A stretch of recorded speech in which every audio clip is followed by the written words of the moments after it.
Give someone a fish and they'll eat that day. Teach them how to catch a fish and they'll never go hungry. Proverbs like this remind us how learning skills helps to move us towards self-reliance. This is never more true than with critical thinking. Memorize the solution to a problem and you may master that particular problem. Improve your critical thinking and you'll give yourself the tools to create your own effective solutions to a multitude of unfamiliar problems. Critical thinking refers to a diverse range of intellectual skills and activities concerned with evaluating information as well as our own thought in a disciplined way. When we're willing and able to examine our own capability as thinkers, acknowledging problems and weaknesses, this can help us refine our thought processes so that we learn to think and assess information in a more comprehensive way that increases our ability to identify and reject false ideas and ideologies. Critical thinking isn't just thinking a lot. A person may spend a great deal of intellectual energy defending a flawed position or pursuing a question that actually needs reformulating before progress can begin. If they never examine possible flaws and biases behind their approach, that's not thinking critically. We must want to be better at thinking, to pinpoint and minimize any biasing influence on our thought from culture and upbringing, to seek out and be guided by knowledge and evidence that fits with reality, even if it refutes our cherished beliefs. Indeed, when we think critically, beliefs tend not to be cherished, but held on the understanding that if they're shown to be unfounded, a change of position is the most appropriate response. Critical thinkers cultivate an attitude of curiosity and eagerness to widen their perspective and broaden their knowledge, and they're willing to do the work required to keep themselves properly informed about a subject.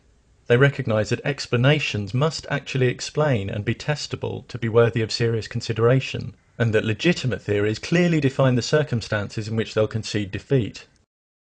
Critical thinking embraces skepticism. Skepticism doesn't mean an indiscriminate rejection of ideas, as some mistakenly believe. It refers to doubting and suspending our judgment about claims with which we're presented, so that we don't simply accept claims which might be unjustified, but first take the time to understand them, examining the reasoning and possible assumptions and biases behind them. Reasoning behind factual claims should be based in sound, consistent logic, not on emotions and social pressure, because the truth value of factual claims isn't determined by the emotion that accompanies them, or the fact that they may be believed by certain social groups. Sometimes people try to persuade us that reason has no value, but that's an untenable position.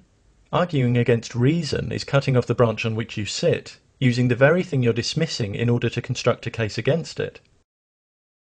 Reason has an intrinsic role in the decisions and judgments we make as we negotiate our way through life, whether they be momentous or trivial. If a particular line of reasoning is flawed, what will increase our understanding? Dismissing the value of reason or looking honestly at the flaws? A lack of respect for reason or evidence, or any number of obstructive character traits, will sabotage one's capacity for critical thought. One of the biggest barriers to critical thinking is an unwillingness to see complex issues in anything other than black and white terms.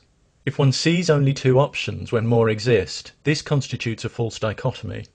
Consciousness is often presented as something that's either an eternal immaterial entity or reducible and identical to brain states, when in fact there are various other positions. Many divide people into those who accept evolution and those who believe in specific gods, when these categories are not mutually exclusive. If we think in false dichotomies, we'll tend to draw false conclusions. For example, by judging that if option A is false, option B must be true. We may also misrepresent others by wrongly assuming that if they don't hold attitude X, they must hold attitude Y. Black and white thinking often reflects an underlying reluctance or refusal to deal with the uncertainty that results from complexity and an absence of definite answers. But leaping to flawed conclusions because you can't tolerate the ambiguity of not knowing is not about truth or curiosity, but comfort. The critical thinker can handle uncertainty, preferring to be aware of their own areas of ignorance, and they can wait for valid evidence and evidence-based answers. Critical thinking provides each of us with the keys for unlocking our own intellectual independence, leaving us willing and able to explore and solve problems for ourselves. It moves us away from rash conclusions, mystification, and a reluctance to question received wisdom, authority, and tradition. It moves us towards intellectual discipline, the clear expression of ideas, and the acceptance of personal responsibility for our own thinking. Communities in which individuals are eager to acquire and apply the best knowledge and reason in all fields, and willing to acknowledge and correct flaws in their own thinking, are better equipped to create more profoundly effective solutions to the challenges we face in living and living together. When we teach and encourage critical thinking, we empower individual lives and invest in our collective future.